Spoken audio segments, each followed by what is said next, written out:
Hello everyone, Rare Model Reviews here, and we have ourselves, I think, a pretty decent unboxing. So, all this stuff here is going to be from the Gundam store. One of these things I got like last week, and I could not wait to finally get some time to unbox it. Other stuff is from at least a couple weeks ago, if not more. Actually, geez, yeah, definitely more. if I'm not mistaken, in the last unbox I did, actually, this is what came with the finger protector gloves or whatever I showed off, or I guess the finger protector, you just straight up call it. But anyway, moving on along. We're gonna get straight into it. So I'm gonna do the first one on top first one because you probably already can guess what it was. A little bit of it was peeking out. Two, it's smaller box. There's only one thing here. There's two in that one. But of course, I'm pretty sure I said it. Yeah, two separate orders. This is the only thing in this package here. So yes, it is indeed the Red Gundam. I finally ended up watching G-Quux. I watched half of it so far. What am I? I think I'm on like episode 7. And I'm actually really hooked. I actually can't wait to finish the last 6 or so episodes of this thing. And Red Gundam is awesome. So I seen the first 2 episodes months ago, but I kind of stopped. I didn't get a chance to finish the rest of it, but I ended up watching the first 2 over again just to remind myself what was going on and whatnot.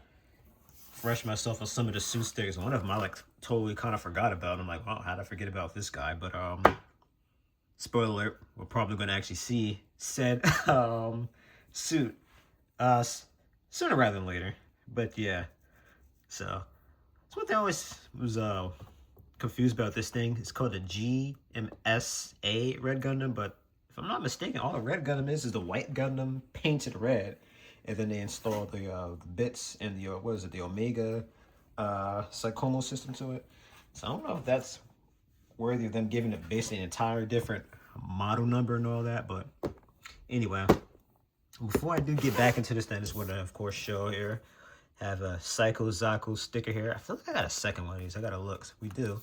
It's been a minute since I added a new sticker to my desk here, so I'll definitely be doing that.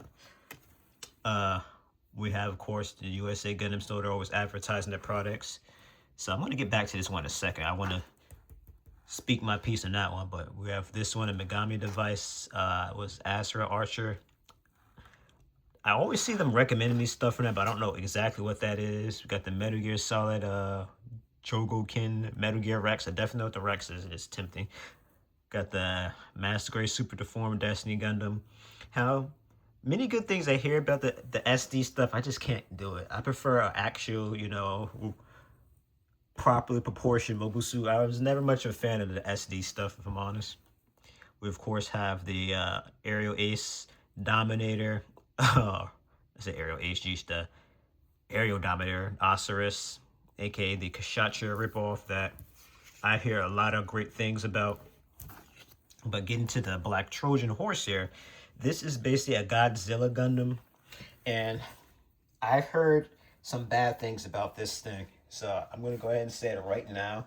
For those of you who were thinking about blindly grabbing this thing, especially now because as of recording this video, the Gundam store is actually doing this cool spring cleaning sale for the next few days, I believe, where they have a lot of stuff on their website that's like up to 35% off. So I'm definitely guilty of folding and grabbing myself a few things from there, especially as they actually have the RE100 Zaku 2, what is it, the F2, FZ?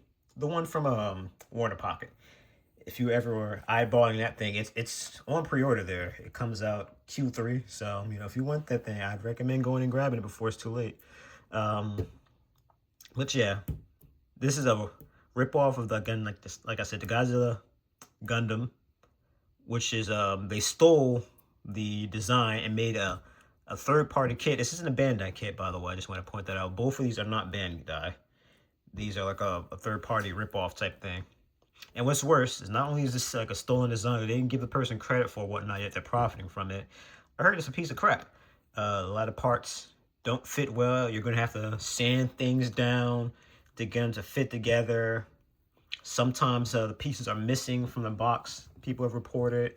Overall, again, for how scummy this thing is, although I will admit it does look pretty cool. if not a little reminiscent of the Barbatos. Um, Again, I'd say don't support these guys for the little scummy practice they did with this thing. Ignore that. I want to say Black Trojan is the name of the company. I could be wrong. I don't think it's the same people who did this, even though this is, I mean, let's be honest, it's still the Bandai's Kshatriya, but to their credit, at least, Bandai should have been did a master grade for this thing or RE100. They didn't, so I mean, sometimes you just gotta do the thing that was fine. I'll do it myself thing here, and I honestly, I'd be lying if I said I may or may not have bought this thing, even though I probably shouldn't have, because I kind of never bought that. I never built that high grade Kshatriya I got literally years ago. But moving along, let's go ahead and look around the box and get this thing open. So we of course have them showing off all the cool poses you can do with this thing here. Looks like there's some sort of chain part with that hyper hammer. I don't know if it's trying to tell me that this thing will be able to stand up all on its own without you having to use some sort of action base or not, because that'd be pretty cool if this thing literally was able to hold itself up. That's always been an issue I have with these hyper hammers they give with a lot of these kits, like the Gundam 2.0 and the Turner. They'll both have hyper hammers, but it's like you can't do much but hold it this hand and have the chain sitting on the ground, you know. So if it was articulate enough for you to hold it in the air without an action base, that'd be pretty cool. Of course, it comes with 2 of the bits here, but there is an expansion pack that gives this thing more weapons and more bits. So I'd be lying if I said that I didn't kind of pre-order that and then sort of rushed out to grab this and build it before said pre-order comes in. But again, this thing has a pretty decent set of stuff. I always call this one Shuji's Red Gundam, because to get the Char's version of the Red Gundam, you have to get that expansion set I was just talking about. So it's missing so many things that, you know, this definitely feels more of their interpretation of when Shuji used this guy. As you can even see with the Gundam hammer, that's kind of what Shuji used. I don't believe Char used the Gundam hammer. I could be wrong. So, of course, they gave a nice little profile of the story and the pilot there, Shuji. See, even shit says Shuji. I don't even think it mentions Char here at all. But yeah, let's go ahead and get into this box here. 2025, of course, right when G-Quix came out. So, getting into this thing. As soon as you open up, we see it has quite a few stickers here. So yeah, this thing's definitely gonna be missing a few details to it. We got here, looks like the G frame here. This is actually ironically for the Gundam hammer. I think there might be some thrusters behind there. Got this pink runner here for quite a few pieces. Looks like that's for the face here we're looking at. We got the beam sabers here, which is in a strange color. I don't know what to call it. It's like a fluorescent pink color. I've never seen a beam saber in this color. And this is SB13. I can't quite see it, but looks like this is 2013. I'm debating on whether these are master grade size beams. No, these are real grade size. I had to kind of peek at this thing off my camera. But yeah, no, those are real grade beams. 2013, yeah. Those are definitely real grade beams. I can't tell what the heck these are for. I think these are for the bits, yeah. Those are for the bits. These are just... Oh no, okay. Hands. I think that's for some of the beam rifle, and that's definitely the Gundam hammer there. We got ourselves... Ooh, looks like a sticker-style decal. I haven't seen one of those in years. I thought they stopped doing those. So that's going to be for the shield. Got some things for the feet there. An actual red color there for some more parts on this suit. Followed by more pink. I like that they have them together so it gets to kind of contrast a bit better. Nice that they have some reds and pinks in here to break up the monotony a little bit, which, I mean, it just having gray alone helps out a lot, in my opinion, on the color separation. But, of course, getting to the menu here, it shows both of its pilots, Char and Shuji. And, of course, we got the description of the suit and its pilots and whatnot here. So I'll try to pause that in the screen for you guys to look at, read on your own leisure. And now getting on into the menu itself here. So as what they usually do with these things, they do a few pages in color and then the rest in black and white. Hopefully they just make everything in color in the future, that'd be pretty awesome. It's got my favorite kind of menus, the good old map style. So I'm gonna have to fold this thing all across my desk to look at it, which I definitely love having good. It doesn't make a pain to look at. So of course we start off with the head, modern kit. So everything's gonna be very clearly laid out in both English and Japanese. So you shouldn't have any problem at all being able to build this. You could probably have watched G-Clux, and this is what got you into Gundam and Gunpla at that. Build this thing. As long as you have the right tools, very easy for you to do this thing. Would definitely be a good beginner kit in my opinion. Probably would be better to go for like an entry grade kit if something tickled your fancy in that line, but at the same time, I think you could be able to start off this thing just fine as long as you take your time. Be able to get this thing done, no issues. Probably freak you out a little bit when things start getting into black and white as opposed to color, but again, you don't freak out, stay calm and take your time. Again, make sure you got your nippers, your knives, files, and maybe some tweezers for the stickers to get those on a bit better. Again, I think you'd be just fine. So of course, get into the weapons here. Just as 2 sabers, hammer, shield, and rifle. Recommended using action base 7 for this thing. I keep meaning to get a 7 too. I think that's like the only action base I don't have is the 7. But overall, again, everything here is pretty simple. Shield, get this thing done. No time, it's like what, 5-6 pieces. I was wondering about the hyper hammer construction, so it looks like those chains might be, like I said, able to articulate and stand on the hammer up on its own, but we'll find out when I build this thing. I get a feeling this kid's going to be amazing. I haven't seen anyone's reviews on it. They do, of course. Oh, that's actually pretty cool. They have a little attachment on the Gundam hammer, so even if this thing isn't able to hold itself up, it is even easier for you to be able to hook this thing up to an action base and get it to stand up on its own. I'm sure you'll be able to do stuff like that, all the other action bases and whatnot they have out there, but this thing, again, just having that port for it alone makes it even easier, as it was literally made to be put on an action base, not something they kind of fixed later, I guess you'd say. But yeah, we have these little pieces here. I think those are where you'd use to hold the bits onto. It looks like, yeah. Oh, okay, I didn't realize it actually had an attachment to hold the bit. I don't know if that's something they did just for the model kit or if it was on a shell, because I'd always see it flying with the bits, but I wasn't sure if they like what exactly they attached onto on this thing. I guess I never paid that much attention to it. I knew it had the shoulder ones, that much like I said. I didn't know it had them all over it like that, so that's actually pretty cool. So that's one of the coolest things about the models. It lets you kind of get a look at this thing where it's not moving or it's just standing still with no weapons attached or whatnot. So, you know, it really just kind of helps you appreciate the design a lot better. So, again, very cool. I'm a huge fan of Evangelion, so I remember, I think someone might have mentioned it, and I was like, yeah, you're right. It does kind of like a Gundam and Eva mix, but I actually did my research, and of course, which I was surprised to know, this thing indeed was the show. The show's headlined by, again, the mechanic. I don't know if it's the story designer or whatever, but again, that guy is in charge of G-Clux, so that explains why. Again, they have this G-Clux looking, I'm sorry, this Eva looking Gundam on G-Clux. So that's going to be it for the red Gundam. Definitely will be building this thing ASAP as soon as I'm done with this unboxing here. And then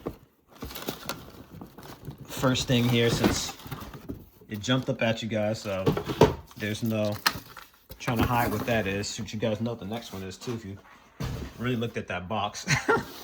But we got the ball, what is this, the K type, I believe it's called, from what is this, 8th MS team this originated in. Yeah, ball cat, I guess you could call it. So I said it before and I'll say it again, I'm a big fan of balls. Geez, that came out kind of wrong. I think that just at this point, this is just about the only ball I don't have. So I had to go ahead and grab this guy. older kit. This thing had to came out, what, 2002? Let me see. Oh, 2005 actually. But yeah, reprint. It's got the blue label. So I'm sure this thing's gonna build exactly like the other ball I have, which I never got around to yet, but I definitely do want to. That one though was a Verka. This one isn't, but I still get a feeling it uses a lot of the stuff from the Verka. Like even has a stand for it there.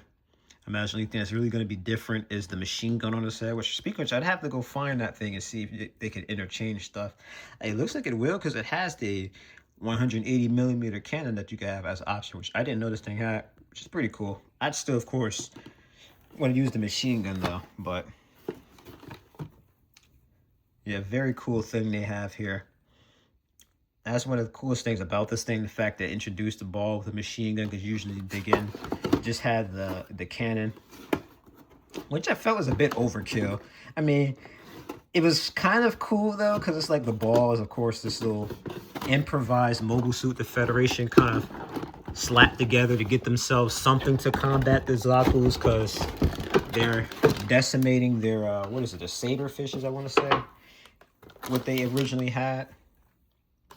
But those things are no match for the Zaku, so, you know, them just slapping Stin together, they gave it, you know, a bazooka on his head, essentially. You know, it's kind of funny. But the machine gun makes a bit more sense, as I think it'd be a little bit easier to hit someone with, you know, spray and pray, and it's a little less overkill, you know, because when I think of the bazooka, I think of, you know, something that could destroy ships, you know. So we have in this bag here, it looks like a wire.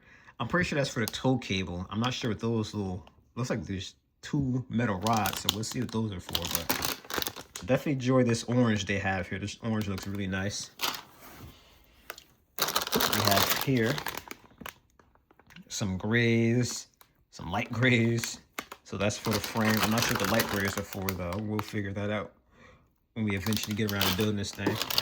And even though this is a master grade, it is a ball, so it's a very simple design. This looks like this is going to be for the recoilless cannon. And we have some pilot figures here. Oh, essentially we got 2 standing ones and 1 sitting.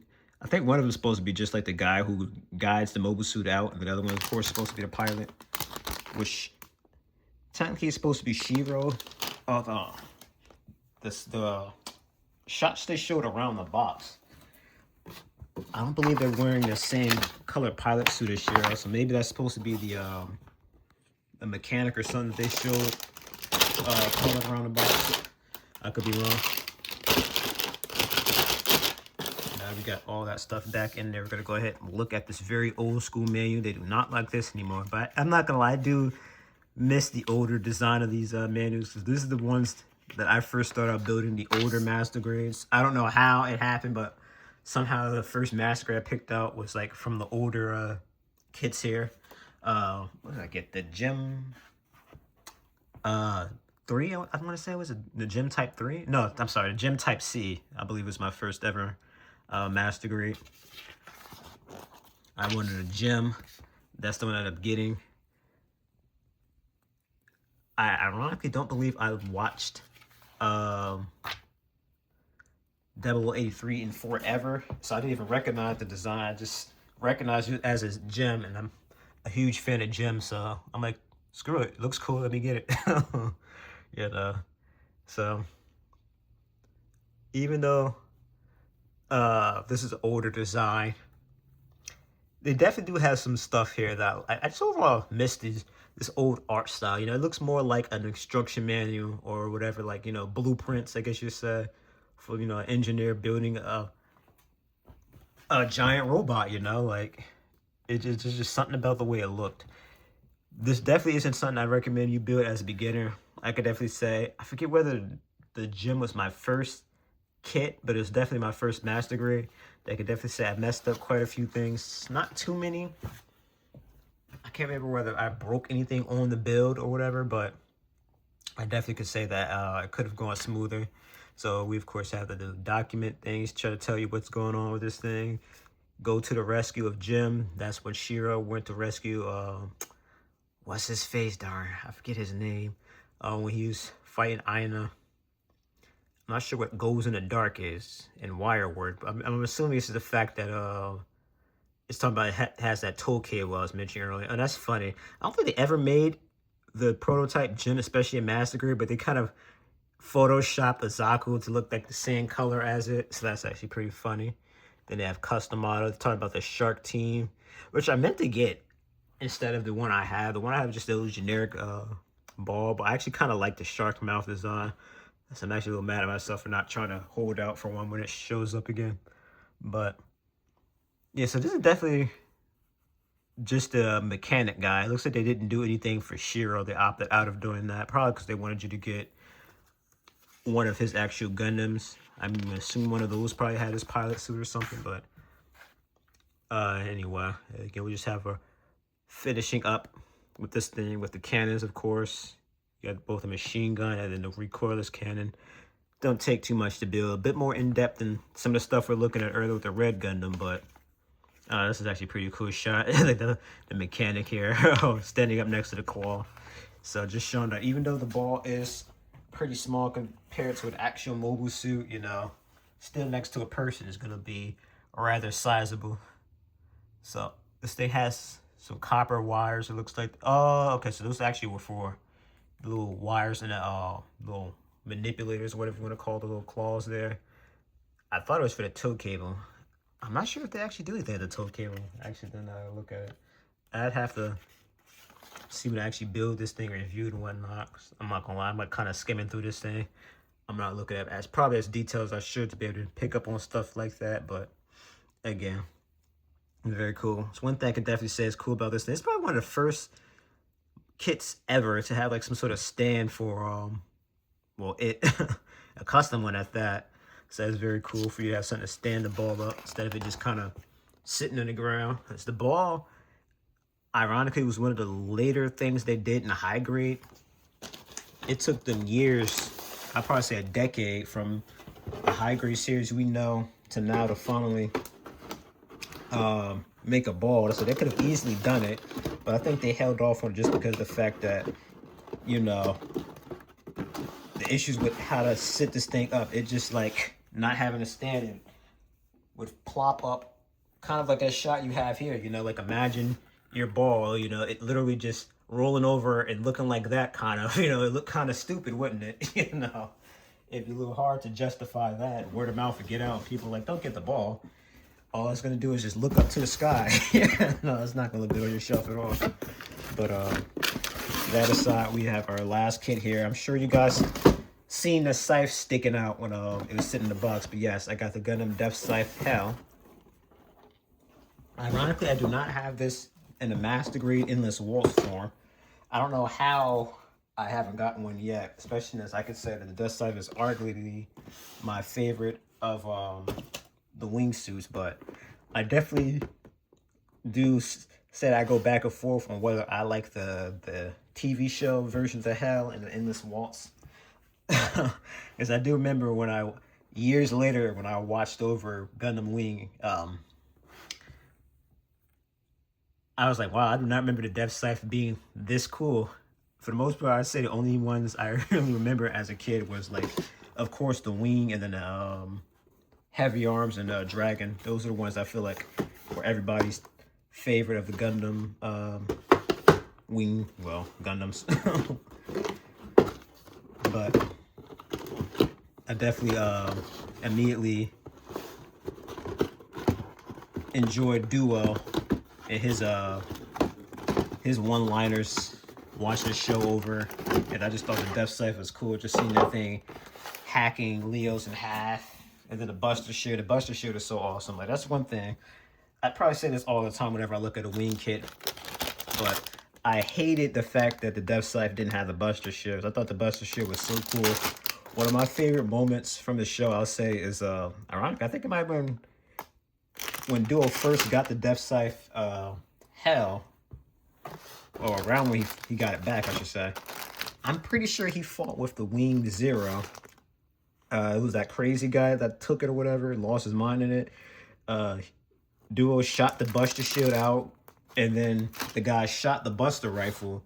And, you know, the Buster Shield is so powerful, it actually was able to clash with the Buster Rifle's blast. And, you know, made that concussive wave that, like, broke the guy's helmet.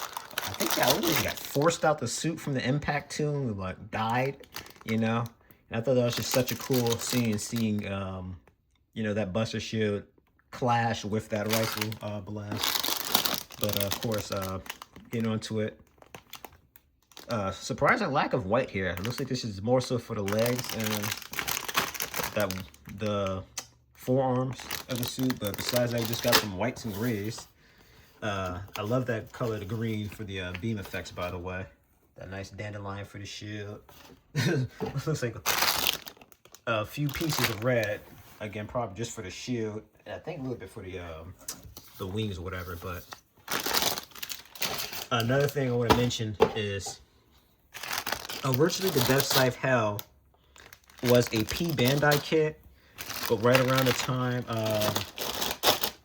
Wings, what was it, 30th anniversary came out or whatever, they made like all the P Bandai stuff normal releases. And then what did they actually confirmed a few kits? So yeah, that's right, the Endless Waltz high grade Sandrock. Although I'm not gonna be picking that thing up because I already got the master grade. High grade just looks like a smaller version of the master grade, so it didn't really impress me too much. I did end up getting a high grade Sandrock though, just not the Endless Waltz one. So I don't think I'm missing out much in that thing. So this, as I expected, with this being a P Bandai kit and most likely use stuff from the normal TV version of the Death Scythe, it looks like it does. So I can see some X's here. And I remember looking at a lot of this stuff here, and I'm like, man, I didn't realize how similar a lot of the upgrades were from the standard stuff. And this is another thing I've noticed. A lot of kits, they've been doing like English and Spanish on them. I'm pretty sure that's Spanish, right? Corporal. I don't see like any Japanese. I'm like wondering if that's where they're gonna start doing a lot of this stuff now. Just have like an English and Spanish stuff to it, and then they'll have like the exclusive Japanese stuff to, you know, the actual Japanese builders, and of course Japan. So if they start doing stuff like that, that'd be really cool, because I'm assuming until now the English and Japanese manuals, you know, they're basically universal. They didn't do separate marriages.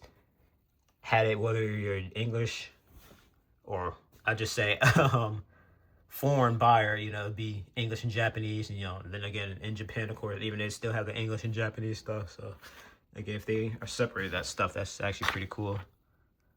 The only step left, I'm gonna say it again, they need to start making all these stuff in color and full color. I think it'd be very cool to have a full colored menu. But